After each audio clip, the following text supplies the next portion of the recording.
Oh, that's a dive. That's a full-on dive. That's VAR, wake up. I'm going to be talking about this play on MLS Instant Replay with my guy, Andrew Wiebe.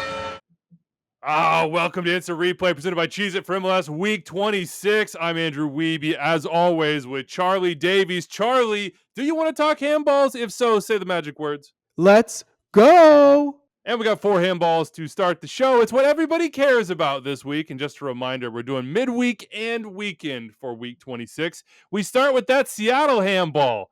Sounders up 3-2. They think they're going to get a win in LA. Ain't going to happen. Here's why. 88th minute, cross comes in. Xavier Arriaga has his arm out. Not called on the field by referee Victor Rivas, but VAR Jose Carlos Rivero says, go to the monitor. That is a handball, Rivas does, and he points to the spot. Dejan Jovic, yeah, he makes it 3-3 draw. 2 points dropped. At least that's what Sounders fans think, Charlie. What do you say, handball or not? Handball. VAR official Jose Carlos Rivero was spot on. Arriaga's arm is in an unnatural position. It does not matter how close he is to the play or if he had enough time to react to it. If Arriaga's arm is in an unnatural position, it's in an unnatural position, which it was. And that showed clearly on that one angle that Jose Carlos Rivero had. So in this case, this was spot on, and well done for Victor Rivas for going to the monitor and making the right decision. Absolutely a handball by the book. By the book, folks. This is an educational show, so we aim to educate, and I'm going to educate you right now. If you didn't know about the way the IFAB laws of the game consider the handball. You can read, but I'm going to guide you through it here. It's an offense if a player deliberately touches the ball with their hand or arm. That's obvious. 2, if they make their body unnaturally bigger.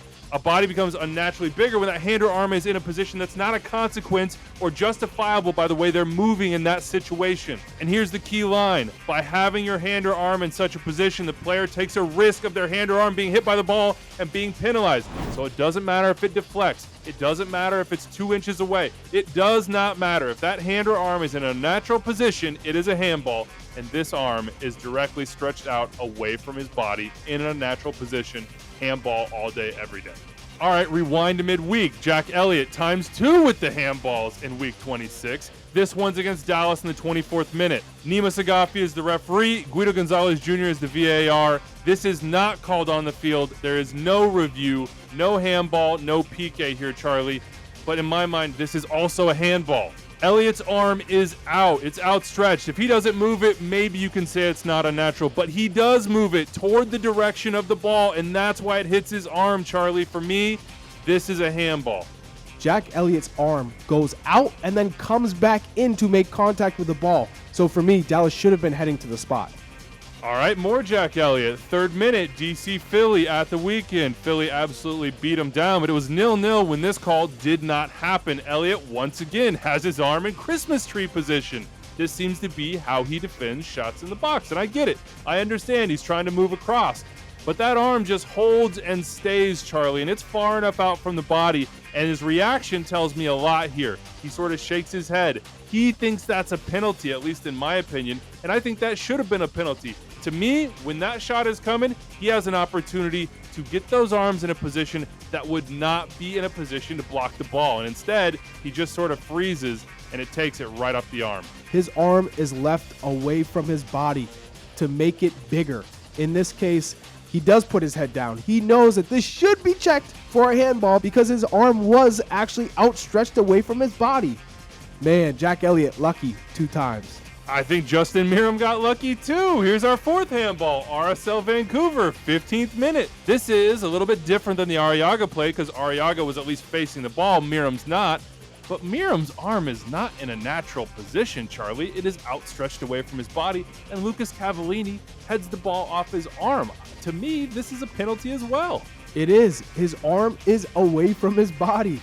He's not facing the ball, but like we said, no matter the distance, the reaction time, if your arm is in an unnatural position, making your body bigger, it is a handball. Respect the law. Keep your arms tucked in. Hey, and you might disagree. Unnaturally bigger, unnatural position, it's all subjective. Refereeing is hard, but in this case, we're going 4 for 4 on the handball calls.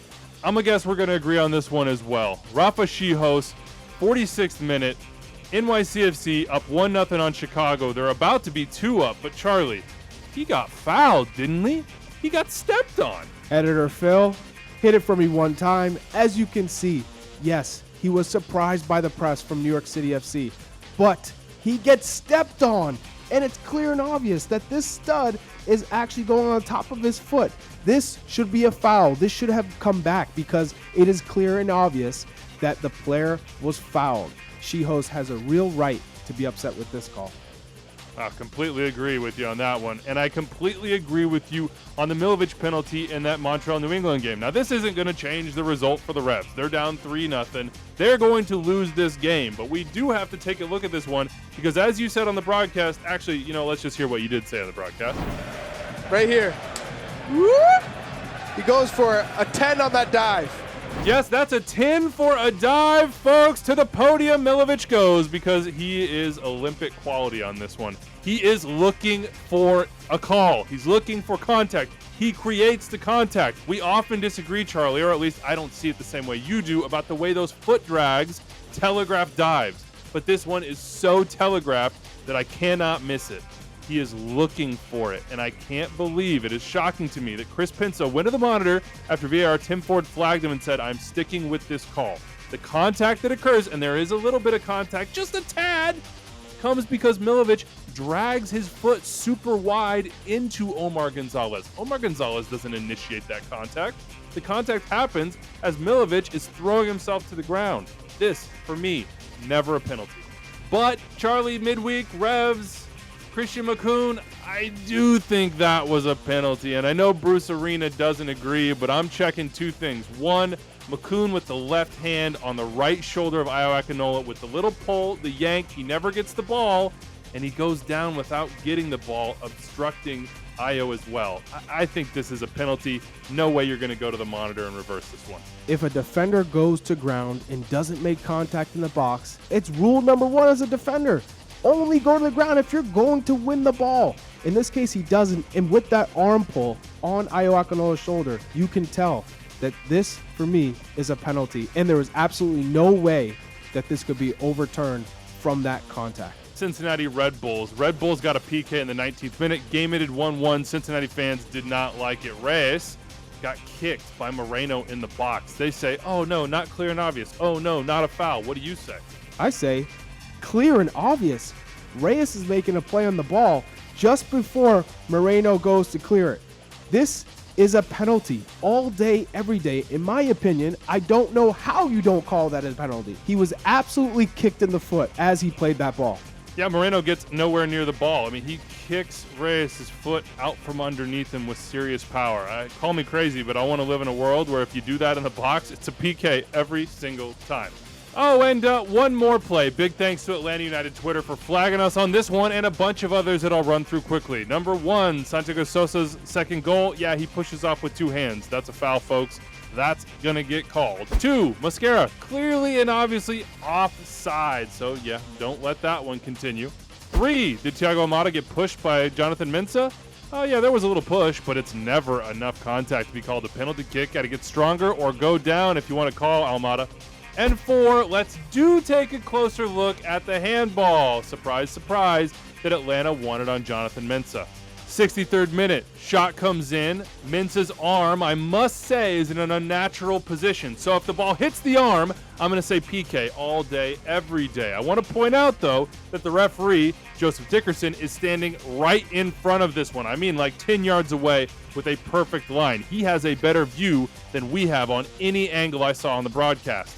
And what I saw on the broadcast matches basically what Keith Costigan says and what Mensah argued as well, which is that I think this ball hits Jonathan Mensah in the chest and the shoulder connection point.